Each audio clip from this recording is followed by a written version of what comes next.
이재명 민주당 대표의 공직선거법 위반 혐의 2심 무죄 선고로 정치권도 요동치고 있습니다.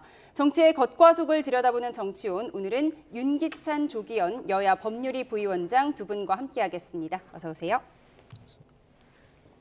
네, 이재명 대표는 정치를 시작한 이후 사법적 고비가 있을 때마다 기사 회생하는 모습을 보여왔습니다. 영상 보고 대담 시작하겠습니다.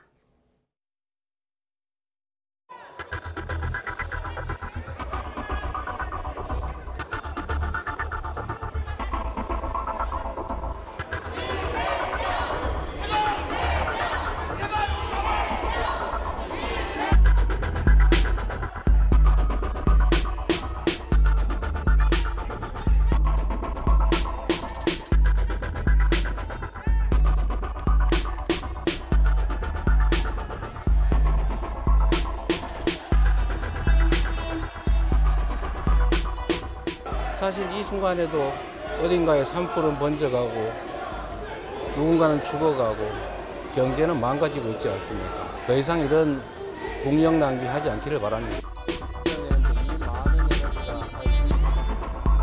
현실과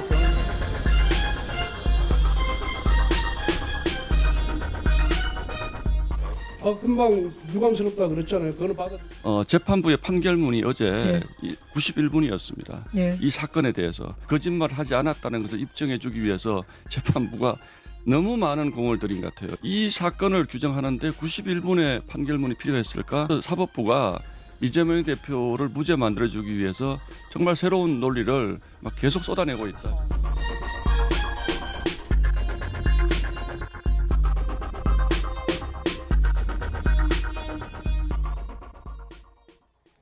네, 보신 것처럼 1심을 180도 뒤집고 무죄가 선고되면서 여야의 희비가 엇갈리고 있는데요. 조금 전 들어보신 것처럼 국민의힘 신동욱 의원은 이 대표의 무죄를 위해서 재판부가 91분 동안 판결문을 읽었다. 거짓말 하나 하기는 굉장히 쉬운데 그 거짓말이 아니라는 걸 밝히기 위해서 수만 개의 단어가 필요하다는 말이 있다. 이런 얘기를 했습니다. 국민의힘에서는 전혀 예측하지 못한 결과였을까요? 네, 전혀 예측을 못했죠. 특히나 이제 양형상의 변화가 있을 수도 있다. 이 부분은 뭐 그럴 수 있다고 봤어요. 근데 이제 양형상의 이유를 떠나서 두 그 혐의 사실 모두 무죄 나온다는 생각은 뭐 저도 거의 해보지 못했고요. 제 주변에 많은 분들이 이제 그런 그 예상을 하지 못했습니다. 물론 기대하고 이제 예상은 다른 거잖아요. 정치적인 입장에 따라서는 기대를 많이 하셨겠죠. 무죄가 나올 수도 있겠다라고 기대 섞인 희망을 갖고 계시긴 했을지라도 법률가적 관점에서 보면 이것이 전부 무죄로 나올 거라는 생각은 못했어요. 만약에 증거조사 과정에서 기존에 1심에서 했던 증거와 다른 증거가 현출이 됐고 그 증거에 따라서 사실관계를 달리 판단한다 그러면 무죄를 할 수 있는 여지가 있죠. 그런데 기존의 증거조사에 추가해서 한 증거조사 과정에서도 이재명 대표께 유리한 어떤 증거조사가 되질 않았거든요. 그런 상황이기 때문에 그 누구라도 무죄가 나올 것이라는 생각은 하지 못했다. 예를 들면 증감법상의 그런 법리적 주장을 받아들여서 이거 무죄다 이렇게 나올 수는 있죠. 그런데 범죄 혐의가 입증이 안 된다라는 취지의 무죄 판결은 예상을 전혀 못했습니다. 예, 국민의힘에서는 판사의 판결문인지 변호사의 변론서인지 헷갈린다 이런 얘기도 있었어요. 말씀하신 것처럼 증거조사가 바뀐 게 없고 오히려 추가로 채택된 증인들은 이 대표 측에 불리한 진술을 했는데 어떻게 해서 무죄가 나왔다고 보세요? 기존 대법원 판례에 허위사실 공표죄 법리에 충실히 따른 거죠. 그러니까 1심 때도 저나 민주당의 법률가들은 그 대부분 무죄가 나올 거라고 봤습니다. 이건 기대가 아니라 기존의 이 법원이 허위사실 공표죄 판단하는 기준에 의할 때 유죄가 나올 수 없다고 본 거죠. 대표적으로 어제 항소심 법원의 판단도 같았는데 의견 표명이나 가치 판단은 사실의 적시로 보지 않는다는 것. 그리고 이 허위사실 적심으로 특정된 부분은 그 하나의 이 표현만을 볼 것이 아니라 전체적 맥락 속에서 사실에 맞으면 그걸로 허위사실 공표로 볼 수 없다는 대표적인 이 두 가지 판례 기초에 볼 때 국토부 협박 발언도 그렇고 김문기 처장을 몰랐다는 발언도 그렇고 기존 법리로 볼 때는 이게 허위사실 공표죄에 해당되지 않는다고 본 겁니다. 그럼에도 불구하고 1심이 이례적인 판결을 했다는 것이죠. 그래서 항소심 재판부는 기존 대법원 이 판례에 따라서 1심 법원의 판단을 번복할 것으로 봤고요. 실제 항소심 법원은 어제 판결문에서 대법원의 기존 판례를 그대로 원용하면서 이 사실관계를 하나하나 조목조목 매우 꼼꼼하게 해석하고 판단을 했습니다. 당연한 결과라고 봅니다. 그런데 공소장 변경을 할 때부터 혹시 무죄가 예상됐던 것 아니냐, 물론 결과론이지만요. 공소장 변경을 재판부가 요청했을 때 사실 검찰 측과 이 대표 측이 서로에게 유리한 것이다라고 해석을 했었는데 어쨌든 이 대표가 무죄가 나왔으니까 이 대표 측의 손을 들어준 셈이에요. 근데 통상 저희가 공소장 변경 요청을 할 때는 이제 유죄 심증이라고 보거든요. 왜냐하면 이제 공소장 변경을 수차례 요청하면 다른 문제지만 이거 왜 특정이 안 된다, 뭐 이렇게 해봐라 저렇게 해봐라 요청을 수차례 하면 검찰의 불리한 이제 정황이라고 저희가 판단하지만 일반적으로 공소장 변경을 요청한다는 것은 이게 유죄로 하려고 하는구나라고 인식을 해요. 그런데 이번에 이제 이 판결문을 보면 공소장 변경을 요청해서 공소장 변경이 됐단 말이에요. 근데 판결문의 내용이 어떤 게 있냐면 자, 공소장 변경을 했기 때문에 1심은 무효다 이렇게 시작을 해요. 1심은 직권 파기하겠다. 달리 말하면 1심에서 인정한 사실관계에 불구하고 내가 다시 판단할 수 있는 상황을 만들고 시작을 합니다. 판사님들이. 그런데 그 내용을 보면 어쨌든 그러면서 또 그렇지만 내가 그 새로운 이 사람들의 뭐 여러 가지 변소 내용과 검찰의 주장을 다시 한번 더 판단해 보겠다. 그 말은 뭐냐면 저희가 항소심이라는 것은 좀 어려운 말이긴 하지만 사후심의 성격을 가져요. 그 말은 뭐냐면 항소심은 1심 판단을 존중하고 추가적인 변경 요인이 있는지에 대해서 그걸 추가해서 판단하는 거죠. 복심이 아닙니다. 다시 다 시작을 한다는 의미가 아닌 건데 이 복심의 구조를 갖기 위해서 공소장 변경을 유도하고 1심 판결에 불구하고 새로이 하려고 했던 것이 아닌가 이런 이제 오해를 살 만한 그런 이제 그 어떤 재판 진행의 정황이 있어요. 물론 그렇지는 않겠지만 제가 볼 땐 왜 굳이 공소장 변경을 요청했을까? 어차피 무죄할 건데 네네. 그게 이해가 안 되는 부분이 있는 것이죠. 그래서 공소장 변경에도 불구하고 이런 사유 때문에 이거 무죄할 수밖에 없다라는 정황이 저는 판결문에 안 보인다는 거예요. 예, 어차피 무죄를 내릴 거면서 굳이 공소장 변경을 요청한 이유를 모르겠다라고 하셨습니다. 어떻게 보십니까? 뭐 항소심 법원 재판부의 입장에서는 1심 법원의 판단도 그렇고 검찰의 공소장 자체가 불완전하다고 볼 수밖에 없었을 겁니다. 왜냐하면 허위사실 공표죄는 이 표현된 그 사실뿐만 아니라 이 발언이 나오게 된 맥락 전체를 봐야 되는데 국토부 협박 발언 같은 경우에는 당일 국감장에서 상당히 장시간 이 공공기관 이전과 관련돼서 이재명 대표가 의원들의 질문에 대해서 묻고 답하고로 계속 오랫동안 합니다. 관련 내용이 다 연결이 되는 거죠. 그리고 이제 중간에 국토부 협박 발언이 하나 들어가고 다시 그 부분을 확인하고 정리하는 발언 이렇게 구성이 돼 있습니다. 그런데 검찰이 공소 제기를 할 때는 그중 일부 발언만 이렇게 뽑아내서 공소장에 이 공소 사실로 기재를 한 겁니다. 그러니까 재판부가 볼 때는 이 발언이 나오게 된 맥락 전체를 봐야 된다. 그래서 이 국감장 발언 전체를 기재하는 내용으로 공소장을 바꿔라는 공고를 했던 거죠. 그런데 사실상 바꾸지 않았습니다. 그래서 재판부는 판단할 때 실제 국감장 발언 전체를 보면서 맥락을 통해서 각 발언을 하나, 둘, 셋, 넷, 다섯, 7개로 쪼갠 다음에 전체적인 어떤 주장이나 이 내용들을 확인해 봤을 때 이재명 대표가 공공기관 이전과 관련해서 설명했던 내용 그리고 국토부의 공문이 갖는 의미, 거기 공문에 기재된 내용들 그리고 앞에서 이런 부분을 설명하면서 압박이라는 표현을 썼던 부분 예. 그러다가 이제 중간에 정리하면서 이 국토부 협박 발언을 했기 때문에 전체적 맥락에서 볼 때는 이 발언 자체만으로 그게 협박이 있었냐 없었냐 그걸로 허위사실을 판단할 수 없다는 것이고 전체적 맥락에서 볼 때도 허위로 볼 수도 없다는 겁니다. 예. 근데 이번 법원 결정으로 이 대표는 그동안 자신을 옥죄던 사법 리스크의 일부분을 덜어내게 됐는데요. 여야 엇갈린 목소리 듣고 와서 대담 이어가겠습니다. 이재명 대표는 뭐 나오는 얼굴에 그냥 신나셨더라고요. 네, 이 산불로 힘들어하는 국민들 앞에 그런 밝은 모습을 보여주는 게 맞나 싶긴 한데요. 자기가 이제 무사하다는 자기 무탈 이런 것 같아요. 일단 나부터 살고 보자. 그리고 내가 살아나니까 그 다음에 정치 행위를 시작하자. 그래서 안동으로 간 거죠. 축하할 일이죠. 그 당연한 결과고요.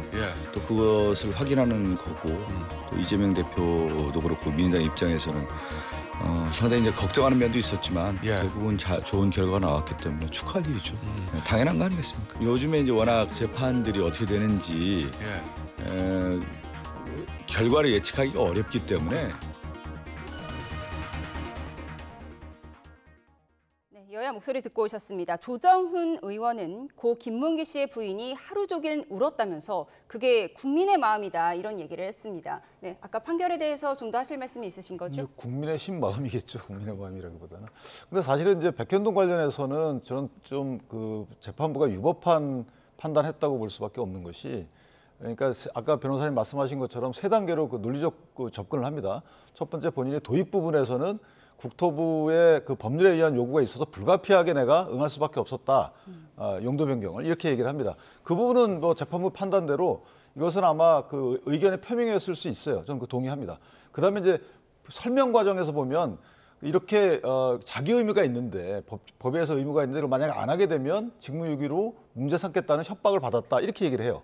그러면 협박을 받았다라는 부분은 뭐 과장대표이라고 쳐요. 그거는 내심의 의사고 뭐 의견 표명이라고 칩시다. 그런데 직무유기로 문제 삼는 것 같이 얘기했다는 부분은 이거 사실관계예요. 이 부분은 사실관계에 대해서 본인이 들었든 아니면 제3자가 들었든 간에 이 부분은 확인이 가능한 거기 때문에 여기에 대한 것은 재판부가 궁색하니까 이거를 보조적 사실관계라 해서 독립적 지위를 갖지 않고 이것은 아까 얘기한 국토부가 법률에 의해서 요구했기 때문에 불가피하게 응했다. 여기에 포섭시켜버려요. 이렇게 저는 사실관계 판단하는 게 이게 맞는지에 대해서는 이 부분은 글쎄 저는 도저히 이해가 안 가는 부분이 1심에서 정확히 이 증거 판단에 의해서 인정한 이 사실관계에 대해서 그냥 날려버립니다. 나머지를 포섭할 수 없기 때문에. 그러니까 이 부분에 대해서는 재판부가 왜 이렇게 판단하는지에 대해서 수긍이 안 가는 거죠. 그래서 변호사님 말씀처럼 의견 표명 내지 주관적 인식 다 좋습니다. 그런데 이렇게 누군가가 국토부의 누군가가 이재명 대표 또는 성남시 공무원에게 마치 이게 의무조항이 있기 때문에 당신이 이거 하지 않으면 직무유기를 문제 삼을 거야 라고 멘트를 했다는 거잖아요. 뭔가 그런 멘트를 했다는 부분은 분명한 입증 가능한 사실인데 이것을 포섭하지 않고 날려버린다는 거. 이 부분은 도저히 수긍할 수가 없는 부분이죠. 예. 국토부 협박받았다는 걸 허위로 보지 않은 재판부의 판단에 대한 의견을 전해주셨습니다. 어쨌든 무죄 판결을 받은 이재명 대표는 이제 어젯밤 안동 화재 현장을 방문하면서 차기 지도자의 면모를 부각하는 데 주력할 것으로 보이는데요. 네, 오늘은 어떤 움직임을 보였죠? 뭐 계속해서 이제 예정된 일정을 수행하고 있고요. 꼭 어제 뭐 재판과 연계시켜서 이재명 대표의 뭐 일정을 해석할 필요는 없다고 봅니다. 이전에도 계속 기업인을 만나고 뭐 노조와도 면담하고 하면서 지금 비상계엄 이후에 굉장히 혼란스러운 전국에서 야당 대표로서의 책임을 다하고 있는 것이고요. 글쎄 이제 헌법재판소의 선고 일정이 나오지 않은 상태에서 조기 대선을 어느 정도 생각은 안 할 수는 없지만 지금의 행보를 모두 대선과 연계시켜서 해석할 문제는 아니라고 봅니다. 오히려 국민의힘이 계속해서 이재명 대표의 이 사건을 대선과 연계시켜서 고민하면서 계속 비판을 해왔던 거 아닙니까? 그러다가 이제 무죄 판결이 나오니까 이 비판에 또 열을 올리고 있는데 그럴 문제가 아니죠. 사법부 판단을 존중하고 지금 이 산불로 뭐 국가적으로 국민적으로 굉장히 어려운 상황에 처해 있지 않습니까? 이 법원의 판단을 가지고 오늘까지 계속 이 논쟁을 이어가고 있는데 그럴 문제가 아니고요. 검찰이 상고한 거 아닙니까? 대법원의 판단을 받으면 될 일이기 때문에 지금 여야는 이 문제를 정치적 쟁점 삼고 혹시라도 있을 대선에서 유리한 고지를 점하기에 불필요한 논쟁을 할 것이 아니라 지금 산불 진화 또 국민들의 민생 안정을 위해서 대화하고 힘을 모을 때라고 봅니다. 예, 사실 오늘 국회 본회의가 예정돼 있었고 최상목 부총리의 탄핵 절차를 시작하는 것이 아니냐 이런 예측도 있었는데요. 본회의를 취소하고 산불 대응에 집중하자는 입장이잖아요. 국민의힘은 그럼 향후 행보를 어떻게 가져갈 걸로 보세요? 일단 산불은 사실 국가적 재난 상황이기 때문에 저 부분은 여야 할 것 없이 여야 여정이 다 매진해야 될 부분이 있죠. 그다음에 닥치는 정치 상황에 대해서는 또 그때그때 대응을 해야 되는 것이기 때문에 이재명 대표께서 개인적으로 이제 피선거권을 보존했기 때문에 본인의 정치적인 앞으로 그 활로는 열린 거죠. 근데 이제 민주당 입장에서 보면 복잡한 상황이 도래한 것이고 마찬가지로 국민의힘 입장에서 보면 단기적으로 악재가 분명합니다. 그래서 악재에 대한 어떤 평가하는 것은 뭐 전 당연하다고 보고 특히나 이제 그 재판부가 본인들 판결문에 써 있듯이 가급적이면 대다수의 사람들의 수긍할 만한 법률 해석을 해야 된다라고 썼기 때문에 그렇지 않은 이제 판결문을 적시한 것도 대비되는 거라서 거기에 대한 단기적 비판은 저는 불가피하다고 생각을 합니다. 예, 법원이 어제 항소심에서 김문기 전 처장과 이 대표가 함께 찍은 사진을 두고 조작이라고 판단했었는데요. 판결 이후 정치권에서는 이 사진 조작의 의미를 놓고 논쟁이 벌어지고 있습니다. 자세히 보겠습니다. 네. 1심 재판부는 이 대표가 김 처장과 골프를 같이 친 사이다. 그러니까 거짓말한 것이다. 이 사진을 놓고 이렇게 봤습니다. 다시 한번 전해드리면 이재명 대표가 성남시장 재직 당시에 성남도시개발공사 고 김문기 처장을 몰랐다고 강하게 부인하자 국민의힘에서는 이 사진을 제시하면서 함께 골프까지 친 사이에 모를 수가 있겠느냐 이렇게 반문했었죠. 특히 두 사람이 포함된 부분을 확대해서 제시했습니다. 재판부의 내용을 좀 볼까요? 1심 재판부는 이 대표가 김 처장과 골프를 같이 친 사이다. 그러니까 거짓말한 것이다. 이렇게 봤지만 2심 재판부는 이 사진이 원본 중에 일부를 떼어서 보여줘 조작된 거라고 볼 수 있다면서 이 대표 발언 역시 허위가 아니라고 판단했습니다. 그러자 이 사진을 최초로 공개했던 개혁신당 이기인 최고위원은 졸지에 자신이 사진 조작범이 돼버렸다면서 앞으로 CCTV를 확대해 제출하면 조작된 증거가 되는 거냐며 반문했습니다. 김미애, 박대출 등 국민의힘 의원들 역시 클로즈업한 번호판 사진 등을 첨부한 주정차 위반 통지서까지 조작이 되는 거냐면서 조작된 사진에 대해선 과태료를 안 내도 되는 것이냐 이런 글을 SNS에 잇따라 올렸습니다. 여야 입장 듣고 오시죠. 언론 여러분, 우리 비대위 회의 기사를 쓰실 때 저를 클로즈업한 사진은 쓰지 마십시오. 서울고등법원에 가면 사진 조작범이 될 수 있으니까 클로즈업해서 찍지 마시길 바랍니다. 법원은 결정적인 고비마다 이해할 수 없는 논리를 내세워 이재명을 살려주었습니다. 만인 앞에 평등해야 할 사법부가 오로지 한 사람 앞에서만 너그러웠습니다. 개인적 의견과 표현할 수 있는 부분인데 이걸 또 다시 유무죄를 다툰다? 라고 한다면 대한민국의 그러니까 사실상 입틀막 나라가 되는 거죠. 표현의 자유는 자유롭게 보장하되 만약 사실관계가 다른 부분이 있다라고 한다면 거기에 대해서는 유무죄를 다툴 수 있다고 봅니다. 뭐 사진 조작건이라든지 백현동 건에 대해서도 당연히 무죄가 선고되어야만 한다라고. 네, 항소심 재판부가 사진 조작이다 이렇게 판단하자 여당에서는 그런 식이면 앞으로 과속 위반 차량 과태료 통지서 사진에 번호판이 확대됐으니 이것도 조작이다 이런 반응이 나오고 있습니다. 그래서 재판부가 물론 이재명 대표 변호인 측에서는 조작이라는 단어를 썼어요. 그런데 재판부가 이 조작이라는 단어를 그대로 썼거든요. 그러니까 조작되지 않은 사진이에요. 이걸 도드라지게 해서 이 돌출시킨 건데 이거를 이제 확대 해석한 거죠. 확대한 건데 이걸 조작이라고 표현한다는 것 자체가 전 재판부가 법률적인 용어를 쓰신 건가에 대한 일단 기본적인 의문이 하나 있는 것이고 또 하나는 이제 마치 골프를 친 것처럼이라는 단어를 이재명 대표가 쓰시잖아요. 그런데 재판부도 이런 말을 합니다. 아니 진행자가 질문도 하지 않았다. 그런데 이재명 대표가 저렇게 스스로 얘기한 거기 때문에 저 부분은 골프를 내가 치지 않았다라고 표현한 게 아니다라고 그 표현의 의미를 본인 스스로 해석을 해요. 근데 그 이전에 아시다시피 골프 쳤다는 그 여러 가지 주장들이 많이 이어져요. 그럼 진행자가 질문하지 않았는데 답변자가 답변을 하게 되면 이게 허위사실 공표가 아닌가요?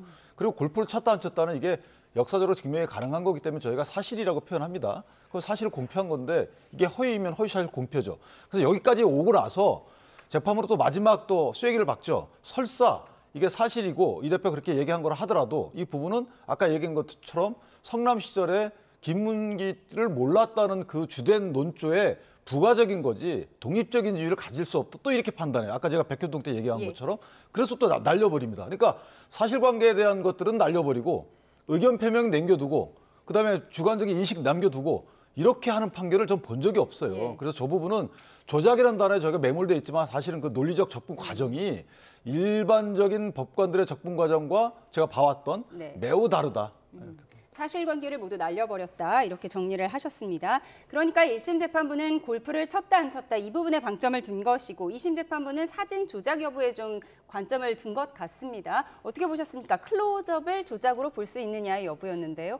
이게 조작 논란이 저는 제일 무익하고 무의미한 논란이라고 보는데요. 뭐 변호사님은 그 재판부의 판결문을 뭐 잘 보셨으니까 이제 그 부분을 설명을 하셨지만 이게 조작이냐 아니냐 이게 판단 대상이 된 게 아닙니다. 이재명 대표가 얘기한 골프를 친 것처럼 사진을 조작했더라의 의미를 해석하기 위한 재판부의 판단이었죠.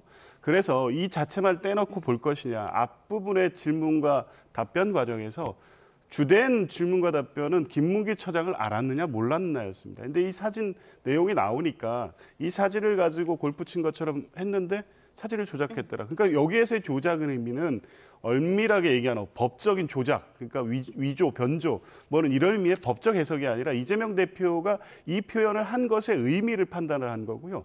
그런 측면에서 봤을 때 10명의 사진 중에 4명을 추출해서 이 4명이 같이 그 골프를 치고 사진을 찍은 것처럼 한 것은 조작으로 볼 수 있다는 겁니다. 그리고 전체의 맥락 속에서 그런 해석이 나올 수 있다는 것이고, 그리고 이걸 독자적으로 볼 수 없다는 게 이게 이 발언 하나로 끝난 게 않습니까? 그러니까 골프를 쳤냐 안 쳤냐를 가지고 계속 논쟁이 벌어지고 있었고, 실제 골프를 쳤다는 증거, 이재명 대표는 절대 나는 그때 호주 출장 때 골프를 치지 않았다는 반론을 계속 하고 있는 상황에서 이 발언이 나왔다고 하면 이건 허위사실 공표로 판단될 수도 있습니다. 그런데 김문기 전 처장을 알았느냐 몰랐느냐의 논란이 며칠째 계속되고 있는 상황에서 갑자기 이 사진이 등장했고, 이 사진이 10명 사진 중에 4명을 추출해서 내놓고 이 주장을 하니까 앞에 여러 가지 설명하는 이재명 대표가 사진 조작했더라라고 설명한 거고, 재판부는 전체적인 맥락에서 볼 때 이것만 떼내가지고 그렇게 판단할 문제가 아니라고 볼 수밖에 없는 겁니다. 원래 허위사실 공표죄 판단은 이 부분, 특정된 부분의 허위성 여부만 판단한 게 아니라 이 발언이 나오게 된 맥락, 전체의 발언의 취지, 그때 어떤 이 표현을 한 이 피고인의 어떤 여러 가지 전체적 상황을 종합적으로 판단하지, 이 발언, 그러니까 공표를 친 것처럼 사진의 조작, 이게 허위냐 아니냐 이렇게 판단하지 않습니다. 권성동 원내대표는 오늘 기자들에게 앞으로 자신의 클로즈업 사진 쓰지 말아라, 사진 조작범으로 걸릴 수 있다, 이렇게 비꼬기도 했습니다. 그러니까 저는 뭐 다 좋아요. 뭐 재판부가 그 논리적 이르는 과정 다 좋습니다. 뭐 제가 양보한다고 쳐요. 그런데 조작이라는 단어를 저기 쓰면 안 되는 거죠. 왜냐하면 조작된 게 없어요. 저게 만약에 사진에 누군가 뭐가 첨가했다, 없던 사람을 넣었다, 그러면 조작이라는 단어를 쓸 수 있지만, 저 도드라지게 그 확대한 것을 조작이라고 표현한다는 것은 본인들의 판단을 좀 합리화하기 위한 좀 무리한 단어 선택이었다는 거 보는 거죠. 그다음에 저 골프를 예를 들어 거기다가요 골프채 하나 놓고 골프채에 있는 사진을 저희가 적시했다고 쳐요. 근데 그거하고 제가 골프 치지 않았습니다라고 하게 되면, 만약에 논리적 연관성이 없다 하더라도 그 부분은 사진 때문에 앞에 이재명 대표께서 한 발언이 뭐 영향을 받는 건 아니에요. 그럼에도 불구하고 사진에 대한 평가를 조작이라는 단어를 씀으로써 이재명 대표를 위한 뭐 문제제기한 사람들이 무리한 문제제기한 것처럼 이렇게 재판부가 이유설치했다는 부분은 상당히 이례적인 부분이죠. 그래서 마지막 한 말씀만 더 드리면, 저희가 만약에 이재명 대표와 김문기 씨가 교유행위가 없었다, 주관적 인식이라고 쳐요. 그런데 기억이고, 근데 교유행위가 없었다 있었다라고 판단하는 여러 가지 근거가 있을 거 아니겠어요? 서로 간에 전화를 했다, 만났다, 골프를 쳤다. 자, 이 3가지 얘기를 했는데 이 3가지가 다 허위라고 쳐요. 그럼 이 3가지는 앞부분에 매몰되는 게 아니거든요. 별도의 사실관계인데 지금은 마치 매몰되는 것처럼 설사 골프를 친 것이 허위라 하더라도 이분은 김문기 씨와 교유행위 없었다는 것에 포함된다고 보는 게 독자적인 의미를 갖지 않는다. 이렇게 사실관계 판단을 하게 되면요. 세상에 공직선거법에서 허위사실 공표가 없습니다. 클로즈업이냐 조작이냐, 어제 판결문 내용의 여야 입장을 자세하게 들어봤습니다. 이재명 대표가 2심에서 무죄를 선고받은 걸 두고 민주당에서는 별의 순간이 왔다는 목소리가 나오는 한편, 국민의힘에서는 아직 넘어야 할 산이 많다는 입장을 내고 있는데요. 여야 목소리 듣고 오시죠. 결국엔 국민들께서 저는 현명한 판단을 하실 거라고 생각을 합니다. 사실 이재명 대표가 여러 혐의로 지금 재판을 받고 있는데 이게 제일 가벼운 것들이었어요. 앞에서 나오는 것들이 제일 가벼운 것들이었고 뒤에 나오는 것들은 사실 훨씬 무거운 부분들입니다. 사법부는 법과 원칙에 따른 그냥 판결을 했으면 좋겠습니다. 우리 말에 운치를 기삼하는데 이 대표는 운구기구. 운구기구. 운도 좋고 기도 세고. 이재명 대표한테 별의 순간이 왔습니까? 저는 왔다고 봅니다. 윤석열이 석방돼도 우리 민주당은 이재명은 당이 단결하는 그런 계기로 승화가 되더라. 그래서 이건 좋은 징조가 아닌가 이런 생각을 합니다. 박지원 의원은 이재명 대표를 향해서 운도 좋고 기도 세고 별의 순간이 왔다라고 얘기를 했습니다. 그렇게 보세요? 일단 가장 불확실한 리스크가 제거가 됐기 때문에 조기 대선을 전제한다고 하면 그런 리스크가 제거된 건 분명히 맞죠. 근데 이걸 지금 단계에서 이제 질문에 답변을 하신 거로 보이는데요. 별의 순간이 왔다 이러면서 뭐 흥분하고 들뜰 문제는 아니라고 봅니다. 가장 우선적으로는 윤석열 대통령에 대한 탄핵 선고가 파면 결정으로 나야만이 별의 순간이 오든 뭐 하든 이런 상황이 조성되는 거 아닙니까? 이제 그런 것을 고려한다면 뭐 적어도 이제 조기 대선을 전제할 때는 항소심 무죄가 나왔고 대법에 상고한다고 하더라도 무죄 판단이 번복될 가능성도 매우 낮고 혹여 이 파기환송돼서 일부 유죄 취지로 파기환송된다고 하더라도 다시 고등법원 판단과 또 대법원 판단이 있어야 되기 때문에 시간적으로는 뭐 대선 일정에는 아무런 지장을 초래하지 않는 것은 분명합니다. 네. 그럼 비명계의 입지는 이제 더 좁아진다고 보세요? 상대적으로 그럴 수밖에 없죠. 뭐 이재명 대표에 대해서 비판을 하거나 대안 체제를 모색해야 된다는 것에 가장 핵심적인 문제가 이 공직선거법 2심이었고 1심에서 유죄가 났기 때문에 만약 2심에서도 똑같이 유죄가 나왔다고 하면 당으로서는 상당한 위기감을 느낄 수밖에 없고 우선 뭐 비명계 주자들도 당연한 결과이다, 환영한다, 사필 규정이다, 한시름 들었다 이렇게 뭐 긍정적인 반응을 내고는 있습니다. 네, 그럴 수밖에 없고 당연히 이제 저런 입장이시겠죠. 이제 대선 뭐 경선 일정이 간다고 하면 지금까지 이제 준비를 하시고 있던 뭐 주자들로서는 실제 설 자리가 굉장히 좁아진 것은 분명해 보입니다만 어찌됐든 만약 대선 체제로 가고 경선 일정이 간다고 하면 각자 자기 목소리를 내면서 또 이재명 대표와 경쟁하는 구도를 만들 것으로 봅니다. 예, 여권 잠룡들의 입장도 좀 궁금합니다. 네, 여권 임장들의 그래픽이 준비되면 보여주시죠. 네.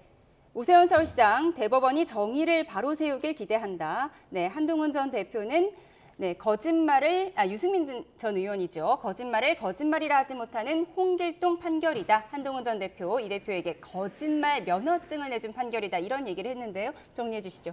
저는 개인적으로 이제 만약에 조기 대선이 있게 된다 하더라도 지금 여권 잠룡으로 분류되는 분들, 저분들 입장에서는 크게 시간이 좀 딜레이 되겠지만 크게 변화는 없다고 봅니다. 오히려 더 각자 네 분이면 일단 네 명에게 미치는 영향은 똑같다.